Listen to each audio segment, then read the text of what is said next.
तो सवाल ये कि क्या मोदी का झूठा प्रचार करा रही है बीजेपी? हमारे साथ न्यूज रूम में मौजूद वरिष्ठ पत्रकार, हमारे साथ राजनीतिक मेहमान भी मौजूद। हम चलेंगे बीजेपी के प्रवक्ता के पास भी। हमारे साथ यहाँ पर विनोद अग्निहोत्री जी मौजूद हैं, सिद्धार्थ मिश्रा जी हैं, अशोक वानखेड़े जी हैं, अभय दुबे साहब हैं।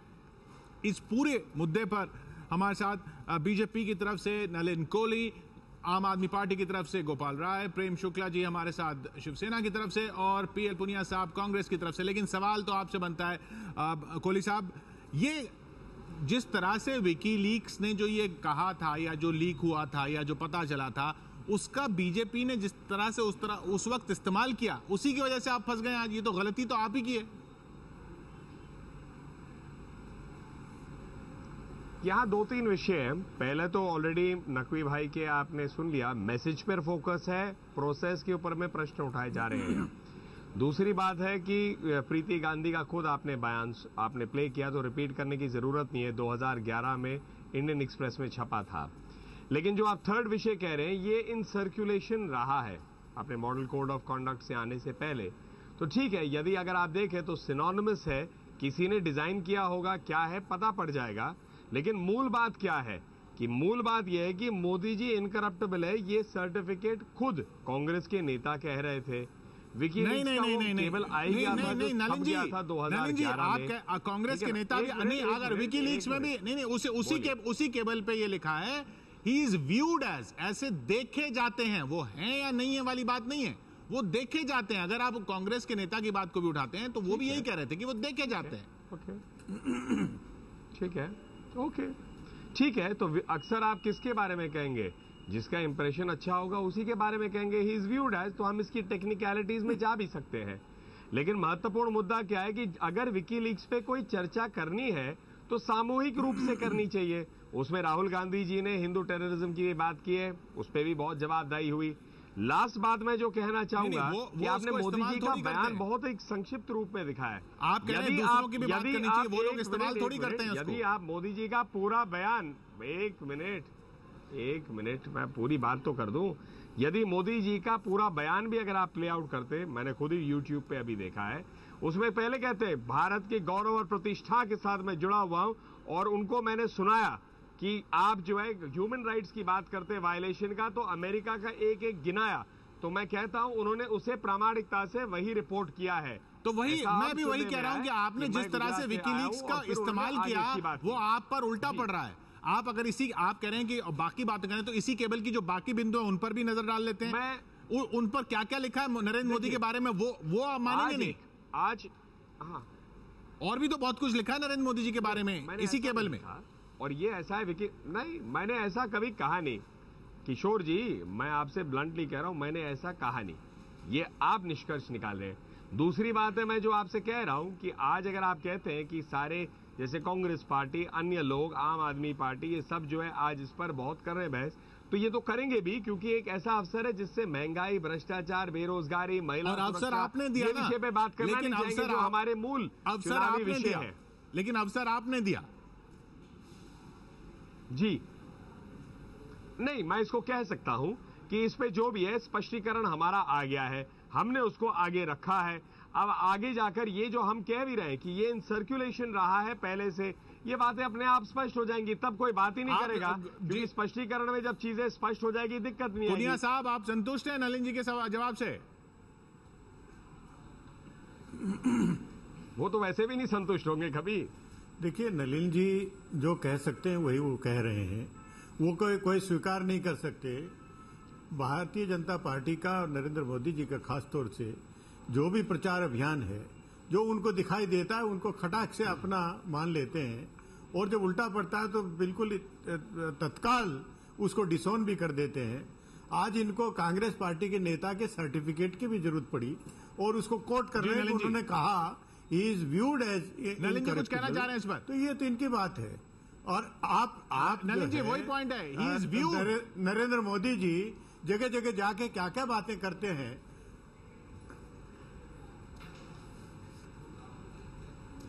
एक्चुअली क्या है पूनिया साहब, इसकी क्यों जरूरत, आप जो कह रहे हैं ना जरूरत पड़ रही है, पूछ रहे हैं। क्योंकि मैं मानता हूं कि इससे जैसे आम आदमी पार्टी केजरीवाल जी कहेंगे प्राइवेट में कि एक लहर तो चल रही है मोदी जी की, लेकिन फिर टीवी के सामने कहेंगे लहर नहीं है। वैसे आपके भी नेता जो है प्राइवेटली कहेंगे कि बहुत बढ़िया काम हो रहा है, गुजरात अच्छा है, इनका मोदी जी का अच्छा इंप्रेशन है, लेकिन कैमरा पे तो जहाँ सत्य की राजनीति एक तरफ होती है, ऐसा नहीं है कि बीजेपी के लोग बीजेपी के लोग प्राइवेटली बात नहीं करते। हमारे यहाँ बीजेपी के लोग, मुझे ऐसे भी बड़े नेता मिले, वो कह रहे हैं कि भाई 170 ही क्रॉस नहीं कर पाए, 270 की बात कैसे करेंगे। एक नेता ने कहा मुझे कि यार मैं उस आदमी को ढूंढ रहा हूँ जो 200 तक हमारी लेके जाए। तो ऐसे कई लोग हैं। सारे पॉलिटिकल पार्टी में ऑफ द रिकॉर्ड ब्रीफिंग होती है। आपके यहाँ तो खुलेआम ब्लॉग लिखे जाते हैं, लेटर लिखे जाते हैं, ट्वीट लिखे जाते हैं, आपकी तो सारी बातें बाहर है। यदि हम विकलिक की बात करें तो एक बात बड़ा पूरे रिपोर्ट में देखिए आप, मैं ऐसा जवाब दे देता हूँ। एक मिनट, पुणे साहब जवाब देख के आते हैं ऑफ रिकॉर्ड। वो ऑफ रिकॉर्ड कहाँ पर सुन के आते हैं सभी पार्टियों का। देखिए मैं ये कहना चाह रहा हूँ, ये कह रहे हैं कि ऑफ रिकॉर्ड जी पार्टियां कहती है, कहाँ सुनने जाते हो जी? जवाब ले लेते हैं। मैंने तो कभी नहीं सुना, ना ऑफ रिकॉर्ड ना ऑन रिकॉर्ड। मैं कांग्रेस पार्टी की तरफ से कह सकता हूँ, मैं इनकी तरह से जगह जगह पार्टियों में नहीं जाता। मैं अपनी पार्टी की कह सकता हूँ, उच्चतम स्तर से नीचे तक मैं जानता हूँ कि सभी लोग कहते हैं कि नरेंद्र मोदी के दावे फर्जी हैं। वहां पर बिहार के चीफ मिनिस्टर वहां जाके ये स्टेटमेंट दे के आए थे अपने भाषण में, उनके पोल खोली जब ये वाला जो मैं प्रेम शुक्ला जी के पास जाऊंगा इस बात के बारे में। पुनिया साहब एक मिनट, कांग्रेस पार्टी की एक मिनट, पुनिया साहब नलिन जी एक मिनट। प्रेम शुक्ला जी, इसका ये एक असर इसका ये देखने को मिल रहा है कि ये बात तो है ही, इसके साथ साथ सब कुछ लपेटे में आ रहा है। नलिन जी आपके पास आऊंगा। नलिन जी, प्रेम शुक्ला जी, इस हो क्या रहा है कि इस मुद्दे की वजह से, जिसको माना जा रहा है, नलिन ने भी कहा कि ये पोस्टर जो आया ये पता नहीं अब कैसे आया है, लेकिन जो भी है इस मुद्दे की वजह से बाकी सारे मुद्दों पर भी उनको भी लपेटा जा रहा है कि ये पूरा प्रचार ही झूठा होगा। तो ये कुल्हाड़ी तो बीजेपी ने मारी ना अपने पांव पे, क्यों प्रेम शुक्ला जी?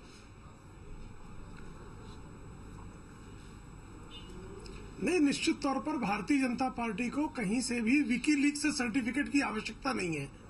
नरेंद्र मोदी जी चरित्रवान व्यक्ति हैं, ईमानदार व्यक्ति हैं और बहुत अच्छा उन्होंने गुजरात में काम किया है।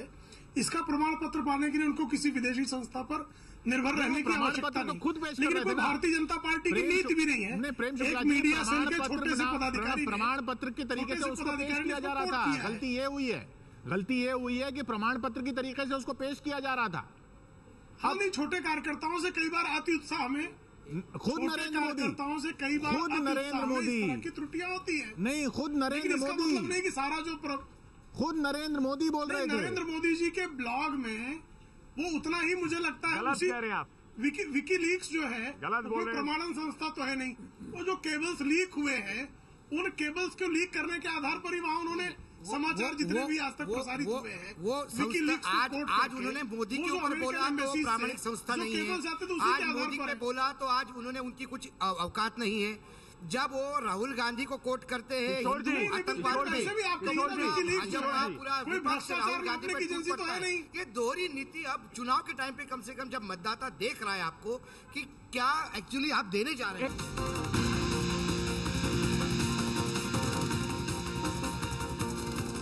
एबीपी लाइव में हम बात कर रहे हैं विकीलीक्स की और उसको किस तरह से बचाव करेगी बीजेपी, लेकिन इस वक्त एक बड़ी खबर आ रही है।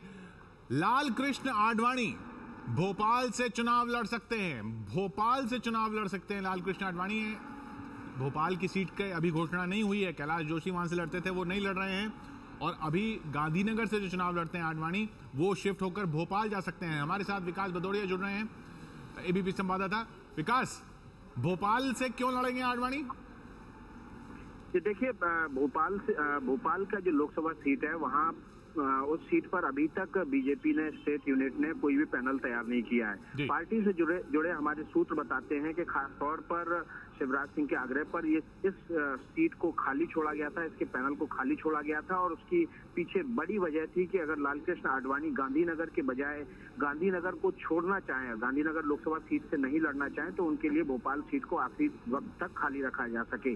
कल चुनाव समिति की बैठक होनी है। हमारे सूत्र पार्टी से जुड़े बताते हैं कि सुबह तक भोपाल से नहीं, लेकिन गांधीनगर से शिफ्ट क्यों होंगे?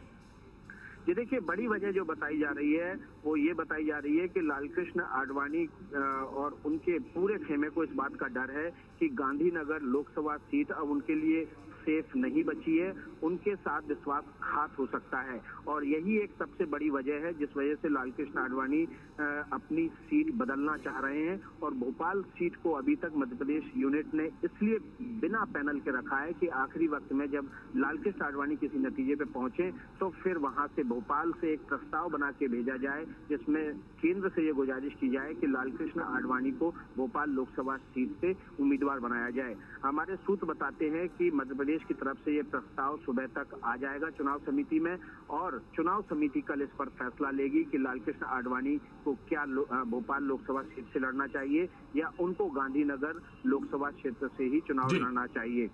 गुजरात में आज सुबह स्टेट पार्लियामेंट्री बोर्ड की बैठक थी, वहां से भी गांधीनगर सीट से लालकृष्ण आडवाणी का सिंगल पैनल में सिंगल नाम रखा गया है, वहां से उनको उम्मीदवार बनाने का प्रस्ताव सुबह जो चुनाव समिति की बीजेपी की दिल्ली में बैठक है उसमें रखा जाएगा। लेकिन आखिरी फैसला बीजेपी की चुनाव समिति को लेना है। यानी विकास आप कह रहे हैं कि गांधीनगर यूनिट तो चाहता है कि लालकृष्ण आडवाणी लड़ें, लेकिन लालकृष्ण आडवाणी खुद भोपाल से लड़ना चाहते हैं। जी हाँ, बिल्कुल। ऐसे हमारे सूत्र बताते हैं कि लालकृष्ण आडवाणी अब खुद भोपाल लोकसभा सीट को ज्यादा प्राथमिकता दे रहे हैं बजाय गांधीनगर लोकसभा सीट के, क्योंकि उनके खेमे को इस बात का डर है कि गांधीनगर लोकसभा सीट अब उनके लिए सेफ नहीं रह गई है। तो मोदी लड़ सकते हैं गांधीनगर से जो लालकृष्ण आडवाणी सांसद है वहां से नरेंद्र मोदी लड़ सकते हैं, और भोपाल के मौजूदा सांसद कैलाश जोशी हैं, वो चुनाव नहीं लड़ रहे हैं, वहां वो उन्होंने इनकार कर दिया है, तो वहां से चुनाव लड़ सकते हैं लालकृष्ण आडवाणी। और उधर अहमदाबाद पूर्व से हरिन पाठक सांसद हैं, तो अगर लालकृष्ण आडवाणी गांधीनगर से लड़ते और मोदी को भी गुजरात में अहमदाबाद से लड़ना होता तो हरिन पाठक को फिर कहीं अकोमोडेट करना पड़ता, जो पहले ही लगातार 7 बार से सांसद हैं, 1989 से लगातार जीत रहे हैं। इसलिए मोदी हरिन पाठक की सीट नहीं लेना चाहते, ये भी एक इसके पीछे तर्क बताया जा रहा है। गांधीनगर से मोदी के लड़ने की ज्यादा संभावना इसलिए लग रही है। हमारे साथ नलिन कोहली जी भी हमारे साथ है। नलिन जी, आप ये तो विकास ने बताया जो पार्टी के अंदर से उनको पता चल रहा है, आपके मुताबिक भोपाल से क्यों लड़ेंगे आडवाणी जी?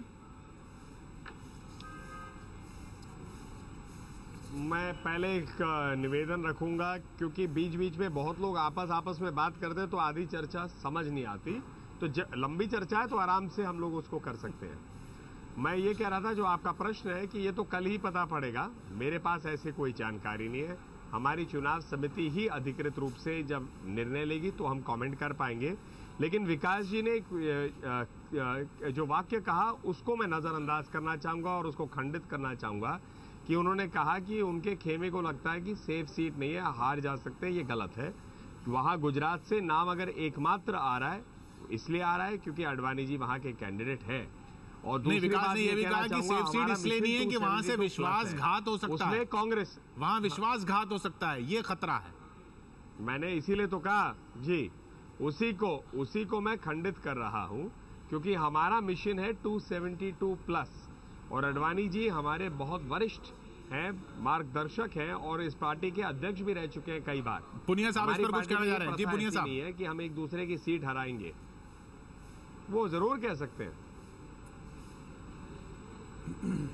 देखिए, ये अधिकृत रूप से तो भारतीय जनता पार्टी की तरफ से नहीं कहा गया, लेकिन जो संकेत आ रहे हैं वो सही है, क्योंकि भारतीय जनता पार्टी पहले से ही पता है कि डिवाइडेड हाउस है, एक तरफ लेके चले हैं पूरे देश का विश्वास जानने के लिए। आप उनकी पार्टी के ऑफ द रिकॉर्ड बातें कर रहे हैं। आपस में नेताओं का एक विश्वास नहीं हुआ। पुनिया साहब, वो एक पुनिया साहब पहले वो आपकी पार्टी के ऑफ द रिकॉर्ड बातें कर रहे थे। बात कर रहा हूँ, अब आप उनकी पार्टी के ऑफ द रिकॉर्ड बातें कर रहे हैं। तो मैं कह रहा हूँ, मैं बहुत लंबी चौड़ी बात नहीं करता। आप तो ऑन द रिकॉर्ड कर रहे हैं। सही है कि जिस तरह से लालकृष्ण आडवाणी जी को अपमानित किया गया वहां पर कह के, तो उनको उन्होंने खुद कहा है, सार्वजनिक रूप से कहा है। जी, लेकिन वो बात तो पुरानी होगी ना। लाल कृष्ण आडवाणी जी के अपमान की आपको ज्यादा चिंता हो रही है, ये चुनावी मौसम में देखने को मिल रहा है। एक छोटा सा ब्रेक लेते हैं। हमारे साथ यहाँ विनोद अग्निहोत्री जी आपसे कुछ पूछना चाह रहे हैं। एक छोटे से ब्रेक के बाद छोटा सा ब्रेक ले रहे हैं, जल्द लौट रहे हैं। इस वक्त की बड़ी खबर, क्या आडवाणी को विश्वासघात का खतरा है? जी खबर ये आ रही है कि लाल कृष्ण आडवाणी भोपाल से चुनाव लड़ सकते हैं। इसलिए लड़ सकते हैं भोपाल से क्योंकि उनको खतरा है, उनके खेमे को खतरा है, उनके लोगों को खतरा है कि विश्वासघात हो सकता है गांधीनगर में। विश्वासघात जो हो सकता है गांधीनगर में, ये खतरा लाल कृष्ण आडवाणी को क्यों है? अभी गांधीनगर से वो सांसद हैं, वो क्यों भोपाल जाना चाह रहे हैं? भोपाल से अभी कैलाश जोशी सांसद हैं जो चुनाव लड़ने से इनकार कर चुके हैं। भोपाल से चुनाव लाल कृष्ण आडवाणी लड़ सकते हैं, ये खबर आ रही है। कल इसका ऐलान हो सकता है। और नरेंद्र मोदी गांधीनगर से भी चुनाव लड़ सकते हैं, वाराणसी और गांधीनगर। तो गांधीनगर से जो पहले उनके लड़ने की चर्चा थी लाल कृष्ण आडवाणी की, वो अब भोपाल से क्यों लड़ना चाहते हैं? हमारे साथ नलिन कोहली बने हुए हैं, पीएल पुनिया साहब बने हुए हैं बहुत देर से हमारे साथ, गोपाल राय जी भी बने हुए हैं आम आदमी पार्टी से, प्रेम शुक्ला जी भी बने हुए हैं। गोपाल राय जी से अभी तक बात भी नहीं हुई है, लेकिन विनोद जी आपका सवाल था इसी को लेकर। नहीं, नलिन जी ने कहा कि उनको, जो आपके संवाददाता ने कहा कि विश्वासघात का खतरा है, तो मैं इसमें थोड़ा जोड़ना चाहूंगा कि दरअसल राजनीति में विश्वासघात के ऐसे कई मामले होते रहे हैं। पुनिया जी लखनऊ से हैं, याद होगा 1999 का चुनाव था, कल्याण सिंह मुख्यमंत्री थे और अटल बिहारी वाजपेयी जो है उस वक्त लखनऊ चुनाव लड़ रहे थे। और ये बच्चे की जबान पे था कि कल्याण सिंह की चलेगी तो अटल बिहारी वाजपेयी चुनाव हार जाएंगे। और बात भी ये हुई थी कि उसके बाद अटल बिहारी वाजपेयी की लीड इतनी कम हो गई थी कि वाजपेयी जी के सामने वाकई खतरा हो गया था। और ये उसका नतीजा ये हुआ कि कल्याण सिंह को बाद में पार्टी से बाहर जाना पड़ा। तो ये इतिहास कोई नया नहीं है। और आडवाणी और मोदी के जो रिश्ते हैं इस समय गोवा के अधिवेशन के बाद से, तो वो सबके सामने जाहिर है। इसलिए विश्वासघात की बात जो आपके भदौरिया ने कही है विकास ने, तो उसके पीछे एक सच्चाई भी है। तो उसको आप कह रहे हैं कि सिरे से नकारा नहीं जा सकता। देखिए, ये बीजेपी के अंदर बदलते हुए समय का रिफ्लेक्शन है। आज की तारीख में उस जमाने के नेता लाल कृष्ण आडवाणी हो या मुरली मनोहर जोशी हो, ये डिस्पेंसेबल है। मुरली मनोहर जोशी को शिफ्ट किया गया है, लाल कृष्ण आडवाणी को शिफ्ट किया जाएगा। नई लीडरशिप को एकोमोडेट करना है। नई लीडरशिप के कर्णधार नरेंद्र मोदी हैं और उनके सुटेबिलिटी को देख करके बीजेपी आगे बढ़ रही है। और इस स्ट्रैटेजी के अंदर अगर लाल कृष्ण आडवाणी को भोपाल शिफ्ट करना पड़े तो उसमें नहीं, अगर 272 के लिए ये करना पड़े तो गलत क्या है? गलत क्या, बिल्कुल ये तो स्ट्रैटेजी है बीजेपी की, पोल स्ट्रैटेजी है कि इनको बेस्ट सीट्स बेस्ट लोगों को देना है। और उसी का, और देखिए बनारस से मोदी ले रहे हैं वहां पर सुचारू करने के लिए कैंपेन को, लेकिन गुजरात को कैसे छोड़ सकते हैं? वो गुजरात का ब्रांड नहीं, वो तो उसके लिए गांधीनगर जरूरी नहीं है ना। और देखिए गांधीनगर में चीज और बता दूं आपको, गांधीनगर पिछले असेंबली इलेक्शंस में वेव्स के बावजूद गांधीनगर का सीट वो हार गए हैं, एमएलए का सीट कांग्रेस को। तो ऐसी स्थिति में मोदी के लिए भी गांधीनगर बहुत सेफ सीट नहीं है, या ये नहीं है तो जो नहीं, लेकिन हाँ वो हम मुझे लगता है कि यदि बीजेपी वाकई मोदी की लहर की बात करती है तो ये शिफ्टिंग होना नहीं चाहिए। लेकिन ये बात तय है, आडवाणी जी के लगातार ब्लॉग, आडवाणी जी का लेटर, लिखा हुआ लेटर नरेंद्र मोदी को प्राइम मिनिस्टर कैंडिडेट घोषित करने के बाद, ये बात बताता है कि बीजेपी में ठीक नहीं चल रहा।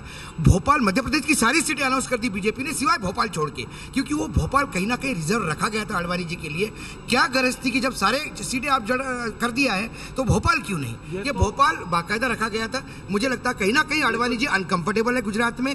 यदि गुजरात में सीटें की लड़ाई नहीं है, यदि मोदी की लहर है और मोदी के राज्य में यदि कोई सीट अनकंफर्टेबल हो सकती है, मैं सोच ही नहीं सकता। जब जोशी जी को मनाया ही, जोशी जी का ये था कि आप जब मुझे 272 के अंतर्गत हटा रहे हैं जी, तो बाकी नेताओं के साथ क्यों नहीं? ये इन्होंने एक ये रखा था, शर्त रखा था उसी का। नलिन जी देखिए, ये सब बोलने का मौका तो आपके पार्टी के लोग ही देते हैं ना।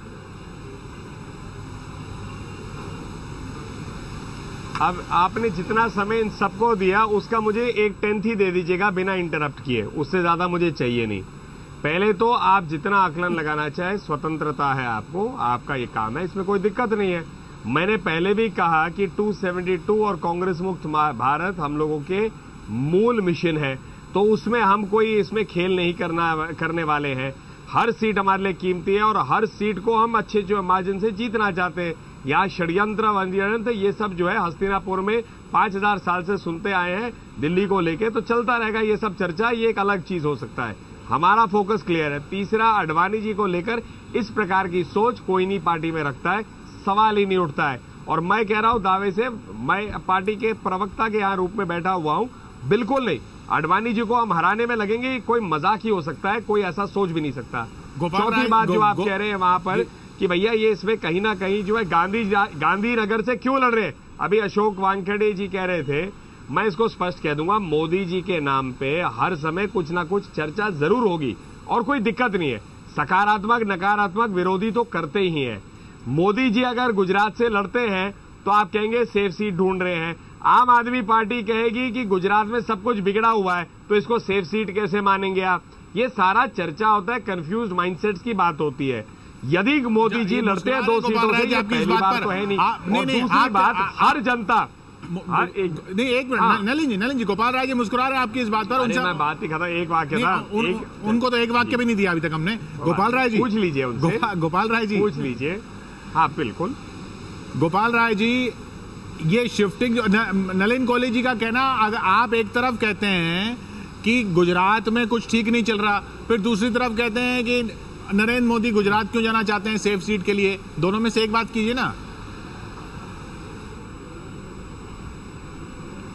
देखिए, पहली बात तो ये है कि ये तो सबके सामने गुजरात में जो हम लोगों ने जा करके गली कूचे में देखा है, वो सब सच सामने आ गया।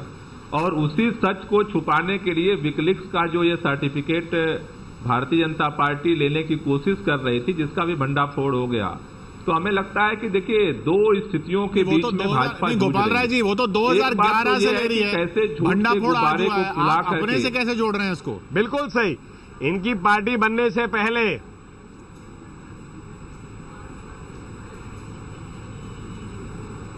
देखिए, मैं एक बात कहना चाहता हूं। दूसरी बात मैं कहना चाह रहा था, उत्तराखंड का अभी चुनाव हुआ था और सब लोग जानते हैं कि किस तरह से खंडूरी साहब को निशंक जी ने उनको किस तरह से हराने के लिए एड़ी चोटी लगाई।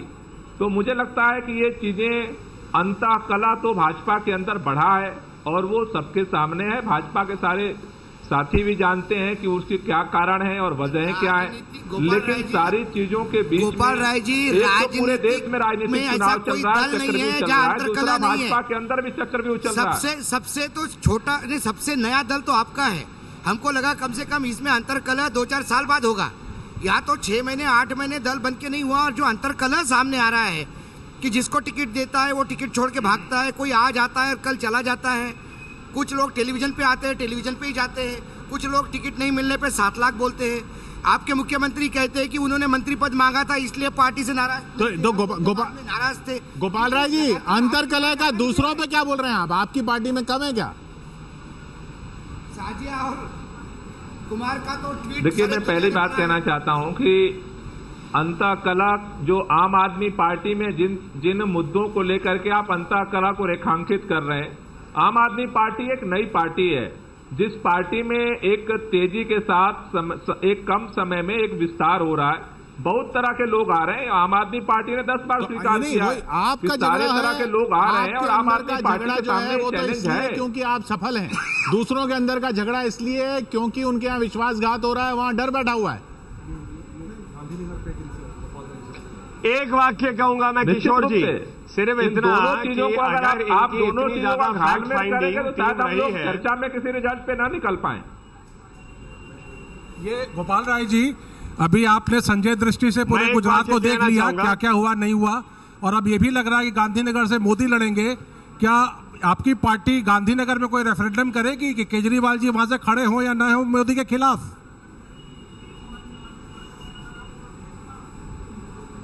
देखिए, पहली बात यह है कि हम लोगों का बहुत साफ मानना है कि नरेंद्र मोदी को एक सीट से चुनाव लड़ना चाहिए, क्योंकि अगर उनको डर नहीं है हारने का तो 2 सीटों पे चुनाव लड़ने का कोई मतलब नहीं बनता है, क्योंकि चुनाव जीतने के बाद एक सीट छोड़ेंगे। नहीं, वो उनकी मर्जी। आपने कहा 2 सीट पे लड़ना चाहिए, वो कह रहे हैं हम एक सीट पे लड़ना चाहिए, वो 2 पे लड़ रहे हैं। आप दूसरी पे चुनौती देंगे या नहीं, ये सवाल है। और नहीं देंगे तो क्यों नहीं देंगे?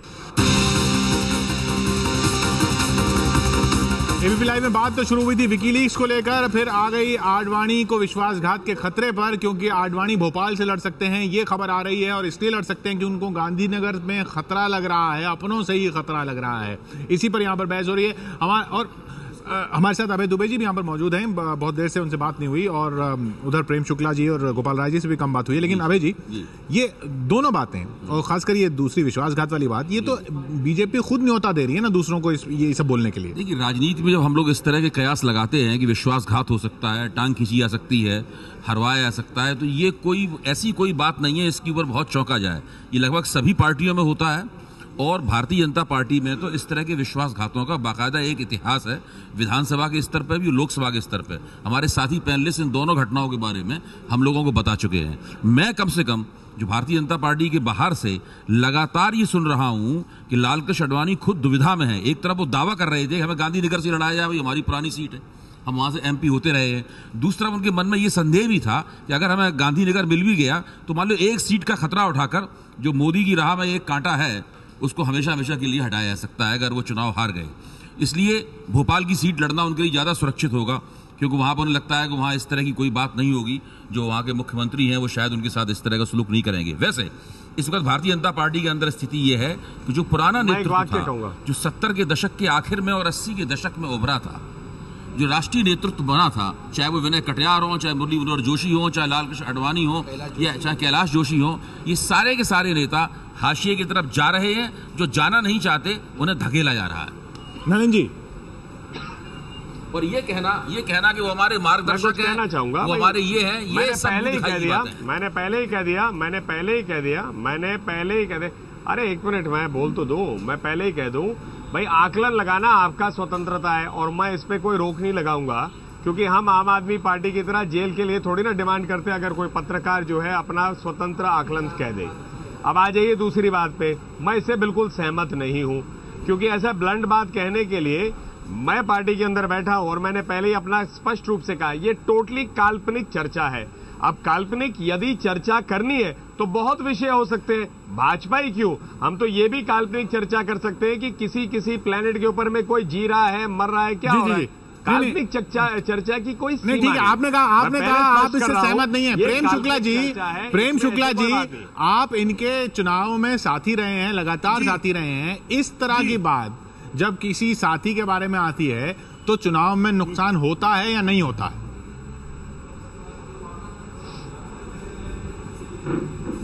नहीं, मुझे लगता है सबसे इसमें सकारात्मक बात है कि कुछ दिन पहले तक लोग कहते कि लालकृष्ण आडवाणी जी को टिकट ही नहीं मिलेगा।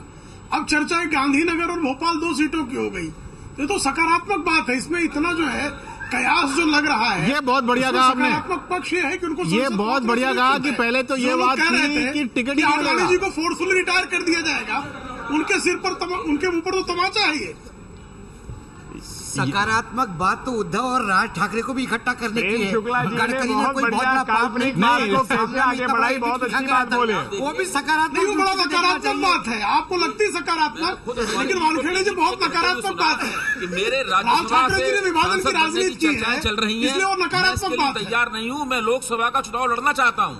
लालकृष्ण आडवाणी जैसे वरिष्ठ नेता को अगर ये कहना पड़े सार्वजनिक रूप से, तो क्या ये अपने आप में खुद भाजपा के अंदरूनी हालात पे टिप्पणी नहीं है? तो ऊपर से 2 सीटें पार्टी 2 सीटों की चर्चा कर ले। शुक्ला जी के लिए ये बहुत अच्छी बात है, क्योंकि शिवसेना जो है और मोदी के पीछे लालकृष्ण आडवाणी उसको ज्यादा मुफीद लगते हैं। जी नलिन जी, आपके लिए जो है लालकृष्ण आडवाणी।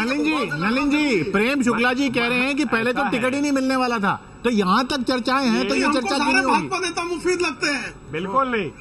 और प्रेम शुक्ला जी ने जो टिप्पणी की, मैं मानता हूं बहुत बढ़िया टिप्पणी की उन्होंने, और मीडिया के ऊपर में मैंने काल्पनिक बात की, उन्होंने एक कदम आगे ले ली। भाई पहले आप ही लोग ये चर्चा करते थे, आज आपकी चर्चा बदल गई है, तो वही बात आगे जा रही है। नलिन जी चिट्ठी लिखी लालकृष्ण आडवाणी ने, कोई भी प्रश्न पूछा जाता है गोवा में चिट्ठी लिखी लालकृष्ण आडवाणी ने, वो चिट्ठी तो मीडिया ने नहीं लिखी। आप मीडिया क्यों कर रहे हैं? चिट्ठी लालकृष्ण आडवाणी ने लिखी, उसके बाद ही तो ये सारी बातें शुरू हुई हैं। एक मिनट, नहीं आप सहमत नहीं है, वक्त यहाँ पर खत्म होता हुआ। बहुत बहुत शुक्रिया आपका नलिन जी, गोपाल राय जी, प्रेम शुक्ला जी, पुनिया साहब, विनोद जी, सिद्धार्थ जी, अशोक जी और अभय जी। कल एक नई बहस के साथ लौटेंगे हम एबीपी लाइव में, लेकिन ये अपने आप में दिलचस्प होगा देखना कि लालकृष्ण आडवाणी आखिर खड़े कहां से होते हैं चुनाव।